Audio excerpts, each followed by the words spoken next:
성경 봉독하겠습니다. 히브리서 11장 24절에서 26절까지입니다. 히브리서 11장 24절에서 26절까지 같이 봉독하겠습니다. 믿음으로 모세는 장성하여 바로의 공주의 아들이라 칭함받기를 거절하고 도리어 하나님의 백성과 함께 고난받기를 잠시 제약의 낙을 누리는 것보다 더 좋아하고 그리스도를 위하여 받는 수모를 애굽의 모든 보화보다 더 큰 재물로 여겼으니 이는 상 주심을 바라봄이라. 아멘. 우리는 위인들을 보면서 그 인생의 교훈을 얻습니다. 또 신앙상으로는 이제 신앙의 선조들을 보면서 또 신앙적인 교훈을 얻습니다.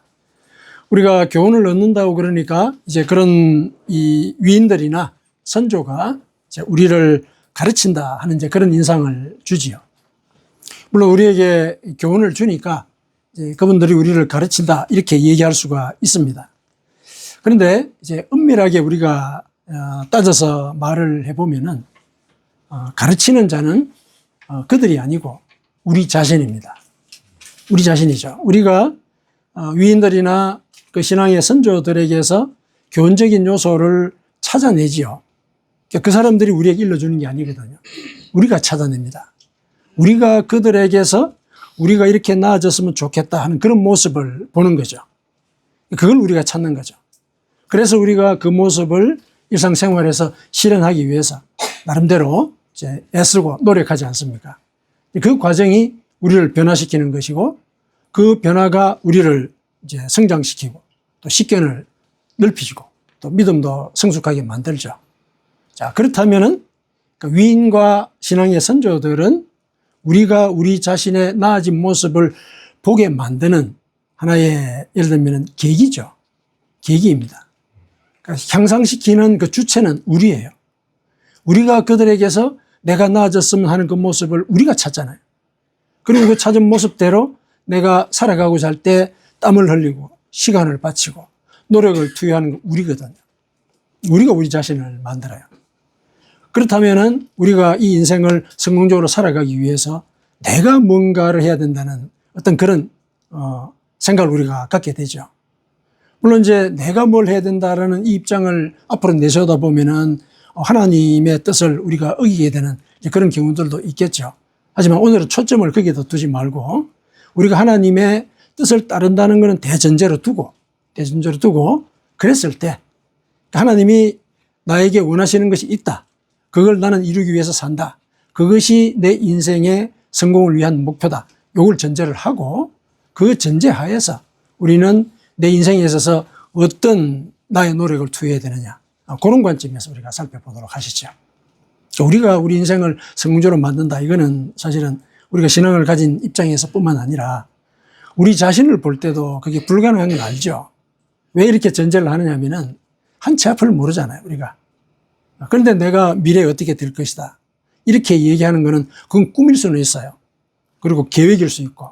그리고 그 계획을 위해서 우리는 살아나가고 미래를 당기려고 노력하는 그 과정을 살아가는 것이지 내가 나를 그렇게 만들 수 있다. 이 얘기를 하는 건 아니죠.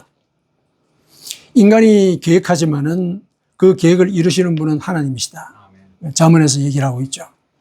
그거를 우리는 믿고 또 그게 사실인 것을 우리는 알거든요.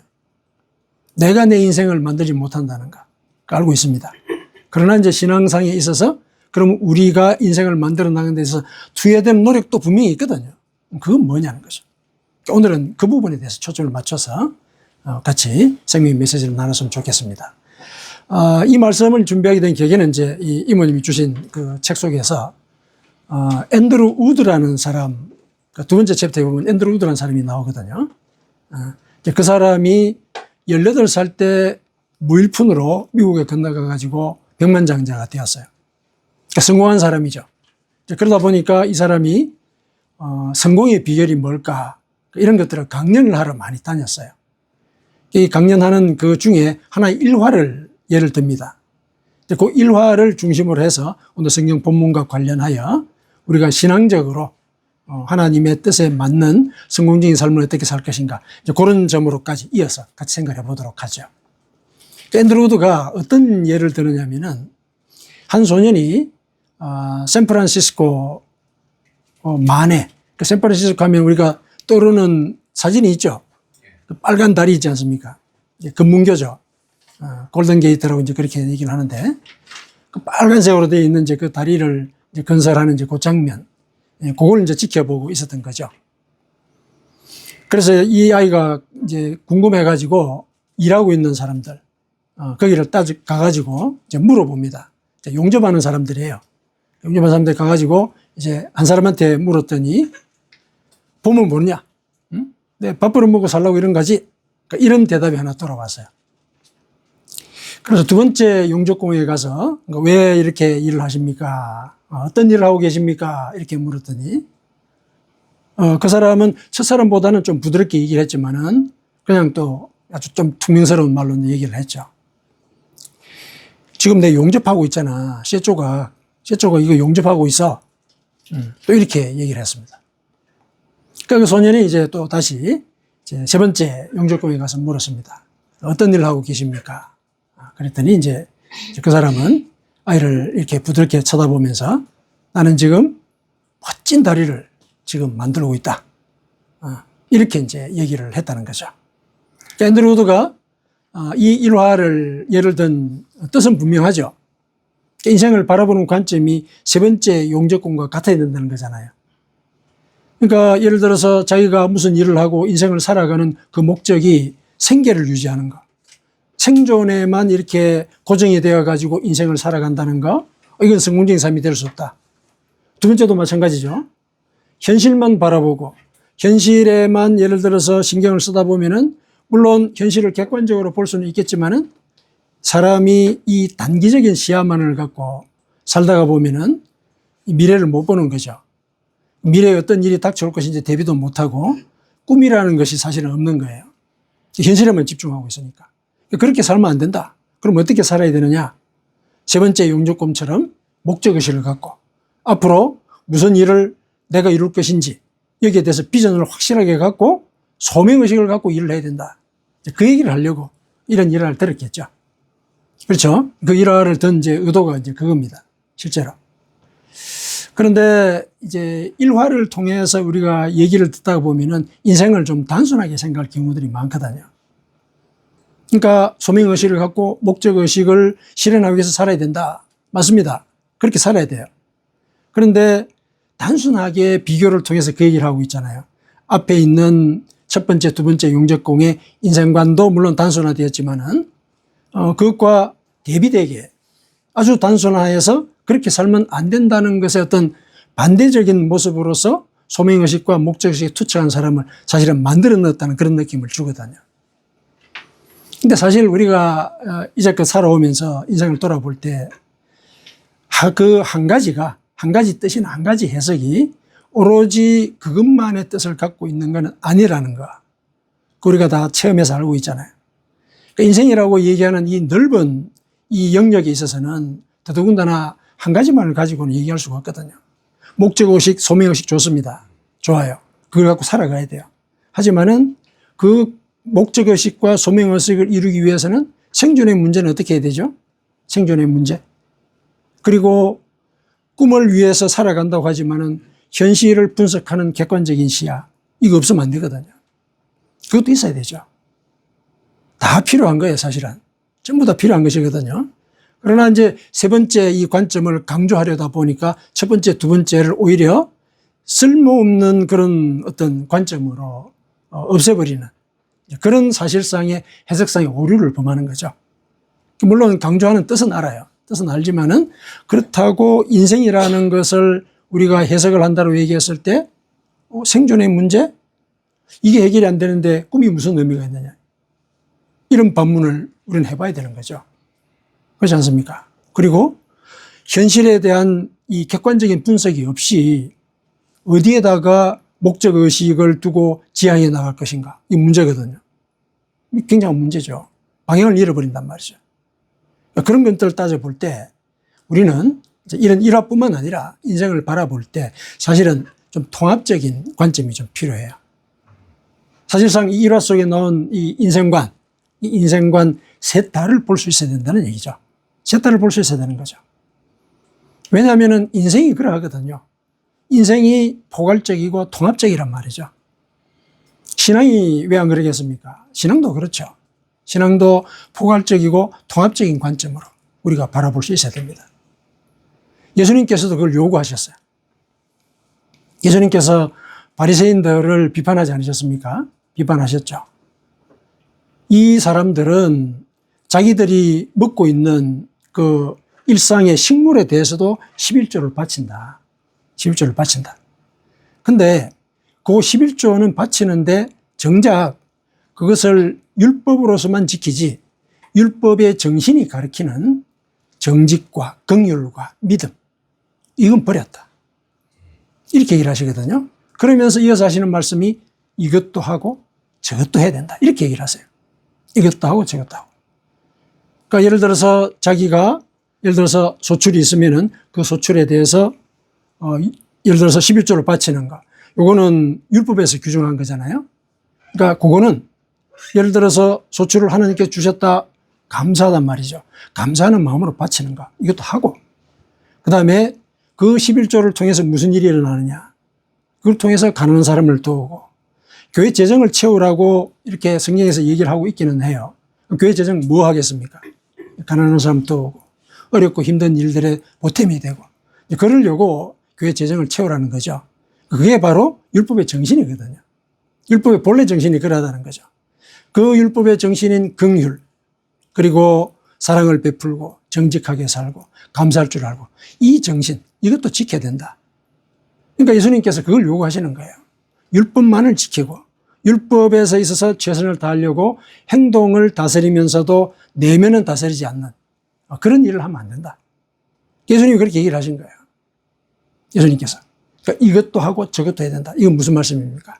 통합적으로 그리고 포괄적으로 신앙을 바라볼 수 있어야 한다. 그 얘기를 한 거죠. 자, 그런 관점에서 볼 때 오늘 히브리서에 나온 우리 본문에 나온 이 모세의 삶이 굉장히 우리가 인생을 바라볼 때 어떤 모범적인 하나의 예를 보여주고 있다. 이렇게 이제 우리가 봅니다. 우리가 인생을 바라보면서 뭔가 지향을 갖고 또 목적을 만들고 이제 그랬을 때 우리 앞에 놓여 있는 현상에 대해서 나름대로 분석을 해야 되잖아요. 분석하는 것 가운데서 나는 이런 목적을 갖고 살아야 되겠다. 이제 이렇게 해가지고 그 목적의식을 또 실천하고 이런 과정을 밟아가거든요. 자, 그랬을 때 어떤 현상, 현실적인 현상, 그걸 우리가 바라보고 분석을 하면서 우리는 나름대로 해석을 하죠. 나름대로 해석을 합니다. 그래야 내가 거기에 대해서 평가를 하고 이 평가에 따라서 나는 이렇게 살아가야 되겠다. 이런 이 지향점을 만들어낼 수 있잖아요. 그래서 오늘 이 모세를 통해서 우리가 배워야 될 거는 신앙생활이나 인생에 있어서 우리가 눈앞에 놓여 있는 이 현실에 대해서 어떻게 해석할 것이며 그리고 그 해석한 것을 실제로 어떻게 실행할 것인가. 그 결심한 바를 어떻게 실행할 것인가. 그 요점을 우리가 배워야 됩니다.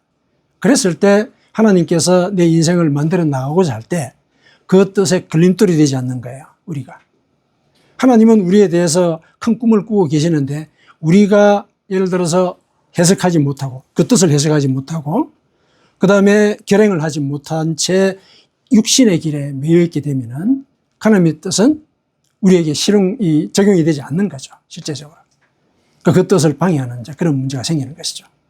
그랬을 때 이 해석하는 관점, 이게 포괄적이고 통합적이어야 되고 그 해석에 의해서 우리가 실행하는 그 어떤 그 실천의 현장, 그것도 통합적인 결과를 만들어낼 수 있다는 거예요. 그러니까 모세가 이제 그걸 우리에게 보여주는 겁니다. 자, 첫 번째 한번 보십시다. 믿음으로 모세는 장성하여 바로의 공주의 아들이라 칭함받기를 거절했다. 이렇게 나오죠. 모세는 공주의 아들이라 칭함을 받는 것, 그거를 영광스럽게 생각했을까? 아니면은, 자기 상처라고 생각을 했을까요? 우리 한번 생각해 보십시다. 내가 공주의 아들이다. 외형적으로 생각하면 굉장히 영광스러운 일이죠. 그렇죠? 굉장히 영광스러운 일이죠. 사실 공주의 아들이라는 그 신분 자체, 그거는 일반인들이 할 수 없는 어떤 일들, 그걸 자기 뜻대로 할 수 있는 거잖아요. 영광스러운 일이죠. 영광스러운 일입니다. 근데 우리가 이 모세의 일생을 알지 않습니까? 어릴 때 실은 버려진 존재죠. 버려진 존재예요. 근데 그 버려진 존재를 공주가 구해서 자기의 아들로 삼은 거잖아요. 이 버려진 이 어릴 때의 이 기억, 이건 아마 모세에게는 대단한 상처였다고 생각이 들어요. 버려졌다는 것은 자기가 죽음의 상황까지 갔다는 거잖아요. 그 어린애가 뭘 알아 이러지만은 상처가 남죠. 남습니다. 우리도 놀랄 때가 있잖아요. 아주 어린 아이들이 우리도 기억하지 못하는 그런 일들, 뭐 심지어는 1살, 2살, 엄마하고 이렇게 눈을 맞추는 그 시절에 했던 그런 기억들을 갖고 있는 경우들이 있거든요. 근데 버려졌던 이런 기억들, 그리고 물론 버려진 것을 그 당시는 몰랐다 하더라도 나이가 들면서 알 거잖아요. 나는 히브리 사람인데 왜 애굽 왕궁에 있어? 자기 어머니부터 들었을 거 아닙니까? 그러면은 상황이 자기를 구원했다는 것에 대해서 안도감을 느끼는 한편으로 나는 버려진 자였네. 이런 생각을 가질 수가 있는 거죠. 왜 그런 생각을 가질 거라고 생각을 하냐면은 공주의 아들이었지만은 그 애굽의 왕궁에 다른 왕자들도 많지 않았겠어요? 많았겠죠. 근데 왕자들과의 사이에서 자기도 공주의 아들로서 왕자인데 똑같은 대접을 받았을까요? 어떻습니까? 아니죠. 이방인이잖아요. 이방인이거든요. 한계가 있는 거예요. 그러면 나름대로 생각을 할 거 아니에요. 내가 버려진 존재였어. 그러니까 내가 나이가 들었어도 이 버려진 존재로 사는 거야. 저들과 하나가 되지 못하고. 이런 생각들이 있었던 거죠. 이 상처를 갖고 살았을 것 같고, 그렇다면은 자기가 공주의 아들로 불리는 것, 이거는 자기의 마음속 깊은 곳에 상처를 자꾸 들춰내는 그런 계기가 되는 거죠. 공주의 아들이 그렇다는 거예요. 사실 아픈 얘기죠. 굉장히 아픈 얘기죠. 아마 젊은 시절을 그렇게 살았을 거라 생각이 듭니다. 우리는 성경에 이 젊은 시절에 모세가 어떻게 살았는지 기록되어 있지 않기 때문에 세세히 알지도 못하고 심정도 알지도 못하죠. 알지도 못하지만 추정컨대 이 버려졌다는 그 상처를 아마 안고 살았을 것 같다. 이런 생각을 하게 됩니다. 그런데 무슨 일이 있었습니까? 애굽의 10장을 죽이는 일이 생겼죠. 죽이는 일이 생겼습니다. 자, 내가 진짜 혈통상으로 공주의 아들이었다면 큰 일을 저질렀어요. 어디로 가겠습니까? 자기 어머니한테 가죠. 공주, 자기 혈통상으로 자기 어머니라면은. 근데 어디로 갔습니까? 광야로 도망을 갔죠. 광야가 어디입니까? 죽음의 땅이죠. 죽음의 땅에 혼자서 거기서 살아남는 거는 사실 천재이루의 기회가 없으면은 죽는 거죠. 상처에 쌓여가지고 사실은 자기의 자의식, 자존감, 이런 것이 죽은 상태에서 살고 있다가 결국은 현실적으로 죽게 되는 상황으로까지 가게 되는 거죠. 왜 그럴 수밖에 없느냐. 자기는 공주에게로 돌아갈 수가 없는 거예요. 공주의 아들이라 불리지만. 안 그러겠습니까? 못 돌아가죠. 왜냐하면 나는 저들과는 같은 혈통이 아니니까 나를 보호해주지 않는다는 거죠. 그래서 죽음의 땅으로 갈 수밖에 없었던 거죠. 그러니까 이런 결정, 이런 것들도 역시 그 상처가 그로 하여금 그렇게 만든 거죠. 우리가 생각해 보십시오. 우리가 큰 일을 저질렀으면 당장 부모에게 쫓아가지 않습니까? 근데 부모에게 안 쫓아가고 오히려 자기를 죽이는 죽음의 땅으로 갔다는 것은 그 상처가 이 모세를 여전히 누르고 있었다는 것이죠. 근데 실은 그 결정 가운데 우리가 또 한 가지 유보적으로 생각해 볼 필요가 있어요.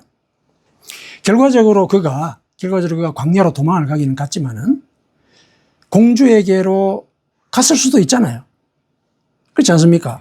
자기의 예를 들어서 신분이 그러한데 예를 들면 그 당시 신분사회였으니까 자기가 자기 자신을 어떻게 변호하냐에 따라 가지고 자기보다 아래 직급의 사람이잖아요. 거기에 대해서는 뭔가 변명거리를 만들어낼 수 있겠다. 이런 생각을 왜 안 했겠어요? 할 수 있죠. 또 자기는 또 나름대로 또 권력이 있고 또 왕궁의 줄도 있고 공주가 자기 어머니니까 명목상의 어머니니까. 근데 안 그랬단 말이죠. 그렇다면은 광야로 달아난 것이 이 모세가 자포자기해서 그런 것일까? 요거 한번 생각해 볼 필요가 있는 거예요. 다를 가능성도 있는 것이죠. 그게 뭐냐면은 결국 이제 목숨을 위해서 이제 도망을 갔는데 그 과정 속에서 죽음의 땅으로 자기가 넘어간 것은 이제는 공주의 아들로 살지 않겠다. 공주의 아들로. 왜냐하면 공주의 아들이라는 그 신분 자체는 나한테 상처만 자꾸 불러일으키고 그리고 이와 같이 큰일이 벌어졌을 때 아무런 능력이 없다. 예를 들면. 그렇죠? 아무런 의미가 없잖아요. 그러면은 나는 이제 내가 살아야 되겠다. 내가 이 죽음의 땅에서 새로운 삶을 시작한다. 이 죽음의 땅은 앞으로 내가 죽겠다는 얘기가 아니고 내 과거를 죽이겠다는 이런 결정으로 이렇게 생각해 볼 수 있는 거죠. 모세는 그 순간의 인생을, 자기 인생을 그렇게 해석을 했다고 보는 거예요. 히브리서 기자가 이제 그렇게 얘기를 하고 있지 않습니까?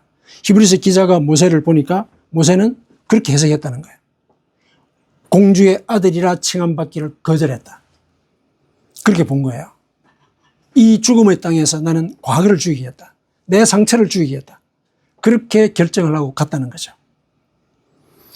히브리서 기자가 그렇게 해석을 하긴 했지만은 실제로 이후에 모세가 살아간 삶을 보면은 모세도 그런 생각을 했을 법하다. 이렇게 우리가 짐작을 합니다. 물론 그 도망을 가는 그 순간과 그 비슷한 그 시점에는 생각이 복잡했겠죠. 하루 자고 났더니 아무것도 없어요. 먹을 것도 없고 배가 고프고 참 자포자기할 수 있는 분명히 유혹이 있죠. 근데 또 해가 뜨고 또 사람들이 지나다니는 사람들 만나고 또 목동들도 보고 이러면서 또 새로운 꿈을 갖고 뭐 이런 생각들을 하고 왔다 갔다 했겠죠. 그러다가 무슨 일이 있었습니까? 이드로 집안을 만난 거죠. 거기서 이 십보라라고 하는 그 이드로의 장녀와 또 결혼을 하게 되고 이렇게 된 거죠. 이 광야에서 살아가는 그 사람들에 의해서 모세는 생명을 부여받게 되었어요. 생명을 부여받게 되었죠. 이 생명을 부여받게 된 거는 물론 자기가 만든 건 아니에요. 근데 우리가 신앙적으로 해석을 할 때는 자기가 과거의 어떤 상처에 매이지 않고 새로 살아보겠다. 이런 결단을 하고 나아가면은 도움의 손길이 온다는 거죠. 자포자기하는 그 사람에게는 도움의 손길이 안 오는 거예요. 그러나 내가 살아보겠다. 이런 생각을 갖고 자기의 과거를 죽이는 그 결정을 하게 되면은 도움의 손길이 오는 거예요. 그 신앙적으로 우리는 그렇게 믿자는 거죠. 신앙이라는 게 뭡니까? 현실에서 비논리적인 것이지만은 이렇게 될 것이라는 소망을 갖고 사는 거잖아요. 이렇게 이 모세가 생명을 얻게 된 그 과정에 대해서 자기가 예를 들어서 이거 천재 이루네 이렇게 생각하지 않고 자기가 예를 들어서 자기에게 주어진 그 여건 그거를 받아들이고 새로운 꿈을 꾸게 될 것이라고 자기 스스로 해석했다라고 얘기할 수 있는 그 근거는 모세가 왕족이었잖아요. 풍채도 다르고 생활 습관도 다르지 않습니까? 근데 하루아침에 어떻게 목동으로 살 수가 있어요? 어렵겠죠. 그 이드로 집안에 있던 제안 이런 것들에 대해서 예를 들어서 거절했을 수도 있어요. 결혼하자라고 얘기를 했을 때 거절했을 수도 있거든요. 근데 그걸 받아들였습니다. 물론 여러 가지 생각이 있었겠지만은 이 결과적으로 보자고요.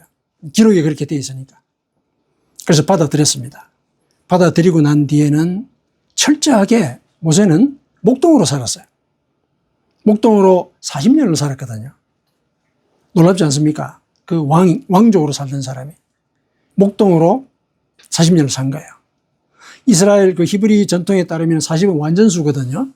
그러니까 40년 동안 목동으로 살았다는 얘기는 목동 생활에 완전히 적응했다는 얘기죠. 적응했습니다. 자기가 현재 뭘 하고 살아야 되는지 인식이 분명하게 생겼다는 거예요. 지금 나는 애굽으로 돌아갈 수도 없고, 돌아가면은 이제 범죄자가 되니까 돌아갈 수가 없고, 그렇다고 여기서 살자니 예를 들어서 내가 그동안 왕족으로 지냈던 그런 경험들이 나를 불편하게 해요. 하지만은 이거 내려놔야 된다. 내 현실이 지금 이러하니까. 그래서 40년간 양을 친 거예요. 양을 치면서 그저 양만 쫓아다니겠습니까? 어떻게 지냈을 것 같습니까?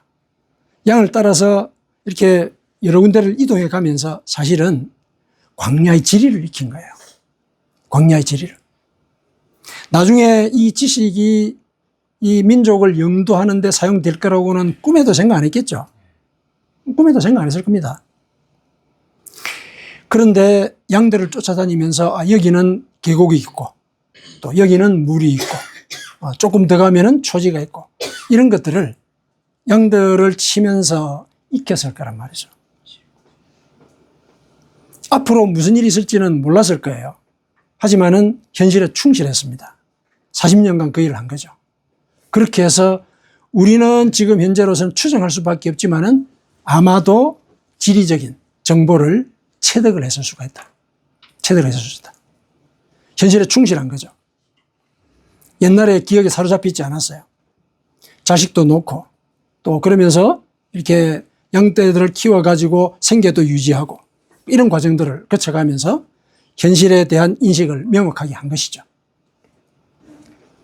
자, 그랬을 때 하나님이 부르셨죠. 하나님이 부르시는 것은 이 사람이 준비가 됐다 이런 관점이 아니에요. 알 수가 없죠. 모세가 처음에는 사양하지 않았습니까? 아니, 예를 들면 저항했죠. 못 간다고. 내가 목동으로서 이렇게 살았는데 어떻게 그 일을 갑니까? 저항을 했죠. 그러니까 준비된 사람이었다고 얘기할 수 없는 거예요. 이때 준비되었다는 얘기는 자기가 자기를 준비시켰다고 얘기 못 한다는 얘기예요. 그러니까 하나님은 모세가 준비됐다고 생각하시기 때문에 모세를 지목을 하신 것인데 모세는 그렇게 생각 안 하죠. 내가 지금 당장 이렇게 칼을 들 힘도 없는데 어떻게 백성들을 갖다 끌어낼까? 뭐 이런 고민을 할 수 있거든요. 그렇게 이제 안 한 거죠. 거부한 거죠. 그렇지만 이제 하나님께서 이제 증거를 보여주시고 함께 하신다고 이제 확신을 주셔서 이제 민족을 영도하는 그런 일을 하게 되었죠. 하게 되었습니다. 그런 과정 속에 이제 이 모세의 이 인생을 바라보는 그런 관점, 그게 이제 이 앞서 먼저 얘기했던 것과 다른 그런 관점들이 또 적용이 돼요. 첫 번째가 공주의 아들이라 칭함받기를 거절하는 거, 이거는 과거의 상처에서 내가 더 이상 묶이지 않겠다. 그렇게 자기 인생을 해석한 것이라고 봤잖아요. 그럼 두 번째, 현실적인 관점. 현실적인 관점. 그게 25절에 나오는 거예요. 도리어 하나님의 백성과 함께 고난받기를 잠시 죄악의 낙을 누리는 것보다 더 좋아하고. 물론 히브리서가 이렇게 더 좋아했다라고 얘기를 했지만은 우리가 이 출애굽기나 또 모세오경을 살펴보면은 괴로웠잖아요. 백성들이 말을 안 들어가지고 얼마나 괴로웠어요. 괴로웠는데 히브리서가 그 괴로움의 그 과정을 더 좋아했다. 모세가. 이렇게 이제 해석을 한 거죠. 히브리서의 그런 해석의 관점은 왜 그러냐면은 하나님께서 상을 주실 것을 바랐기 때문에 더 좋아했다. 그 고생을 더 좋아했다. 이렇게 해석을 한 거죠. 그럼 정작 모세는 어떻게 했을까?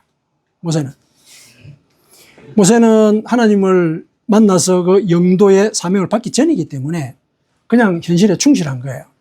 목동으로서. 충실했죠. 충실했다는 그 증거가 결국은 그 지리적인 정보, 그리고 양떼를 돌보는 그런 그 노하우, 이런 것들이죠. 그런 것들을 몸에 익힌 거예요. 근데 이것이 사람들에게 적용이 되고 사람들을 끌고 나가는 그 여정에 적용이 되는 그건 그 이후의 일이에요.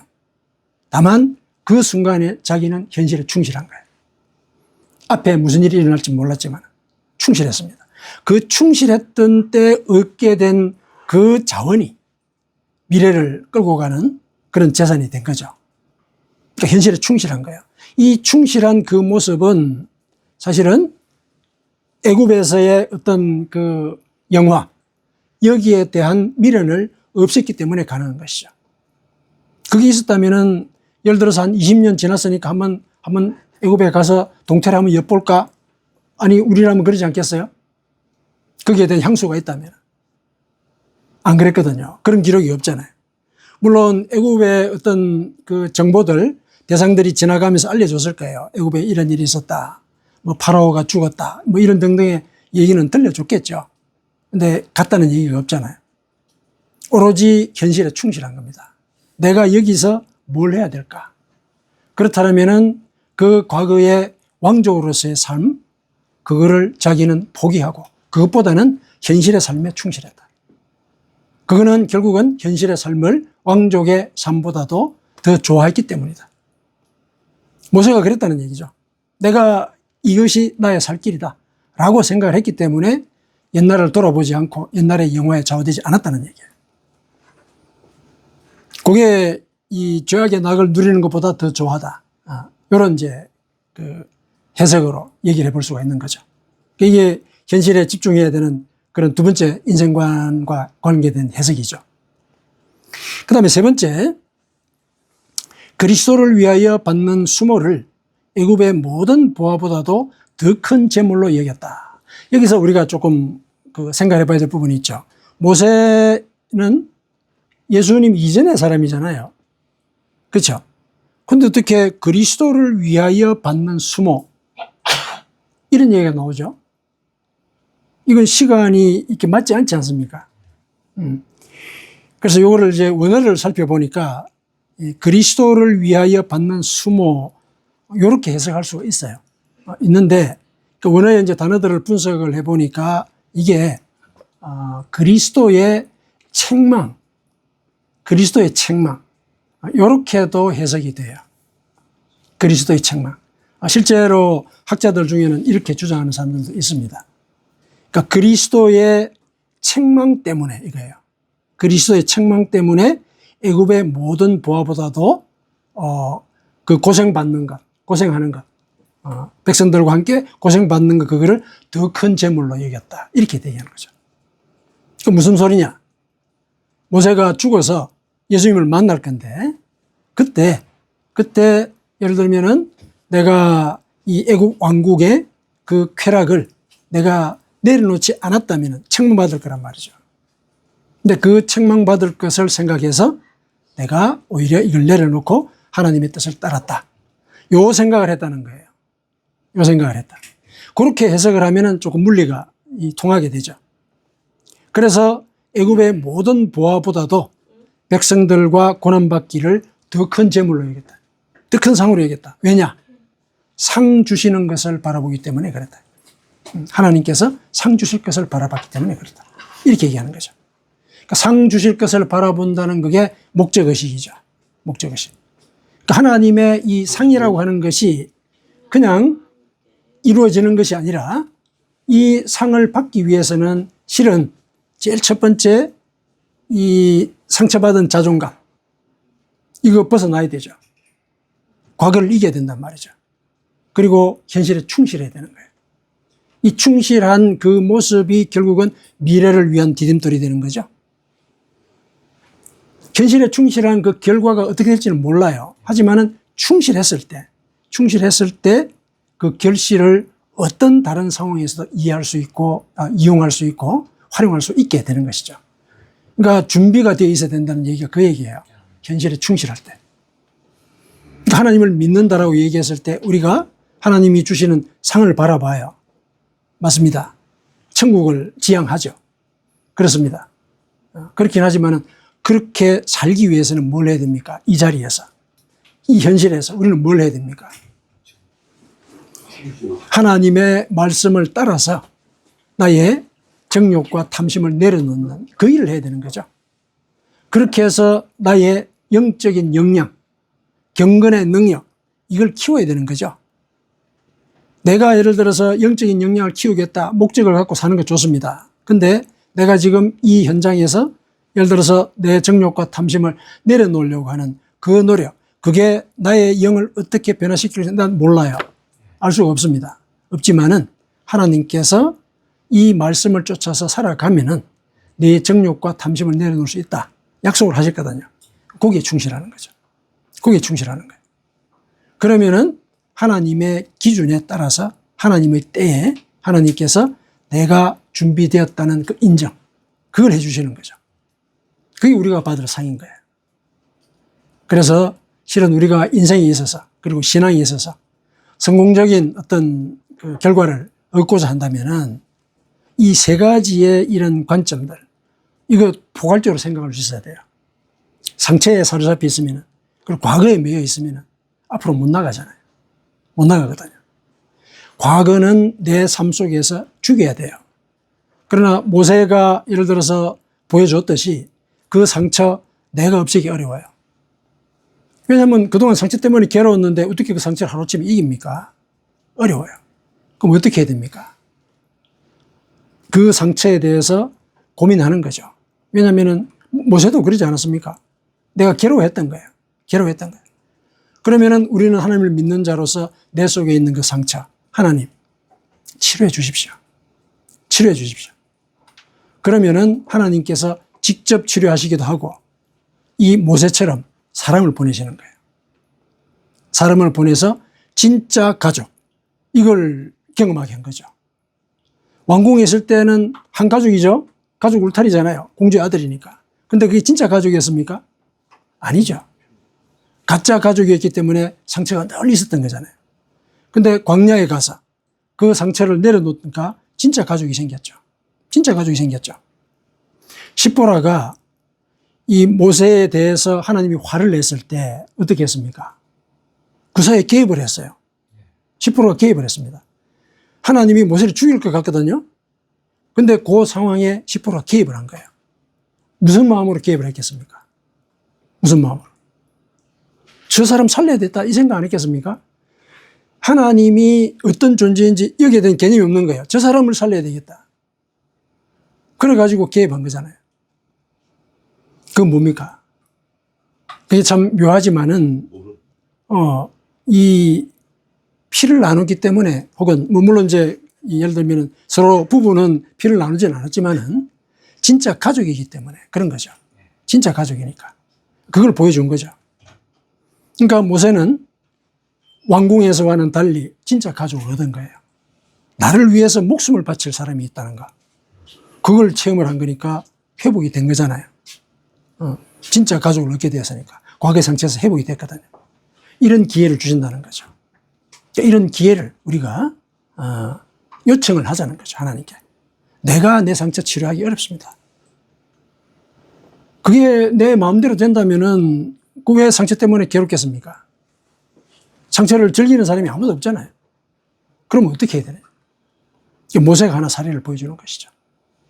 고민하고 고민한 대로 하나님께 올려드리자는 얘기죠. 올려드리면은 하나님이 직접 치유할 수도 있고 깨닫게 하시는 거죠. 혹은 아니면은 눈에 보이도록 이런 일들을 하신다는 거죠. 왜냐하면은 하나님은 우리를 내가 오늘 너를 낳았다라고 선포하신 분이잖아요. 내가 오늘 너를 낳았다. 오늘 너를 치유할 것이다. 네가 나한테 간구한 그날 내가 너를 치유할 것이다. 약속을 하셨거든요. 이제 그렇게 해서 예를 들어서 상처를 치유를 하고 그리고 치유된 그 마음에서 현실을 충실하게 살고 그 충실하게 사는 그 과정이 결국은 목적의식과 소명의식을 이루게 되는 길로 인도하게 될 것이다. 신앙도 그러하다. 신앙도. 우리의 경건의 능력이 충실해지는 그 과정도 결국 상처에 대해서 내가 무슨 마음을 갖고 있고 또 현실에 대해서 내가 어떤 자세로 나아갈 것인지에 대한 고민 이것이 바탕이 될 때 그 역량을 키울 수 있게 된다. 이렇게 우리는 인생이나 또 신앙도 포괄적으로 또 통합적으로 생각할 수 있어야 할 것이다. 그랬을 때 모세가 결국 우리는 알잖아요. 그가 상을 받았을 것이라고. 왜 이런 얘기를 합니까? 예수님께서 변화산에서 누구를 만났습니까? 모세와 엘리야. 그들이 어디에 있었다는 얘기예요? 천국에 있었으니까 불러낸 거잖아요. 천국에 있었으니까. 그렇지 않겠습니까? 천국에 있었으니까 불러내가지고 제자들에게 모범을 보인 거잖아요. 그래서 우리가 인생에 있어서 또 신앙에 있어서 성공하고자 하는 그런 마음들을 다 갖고 있습니다.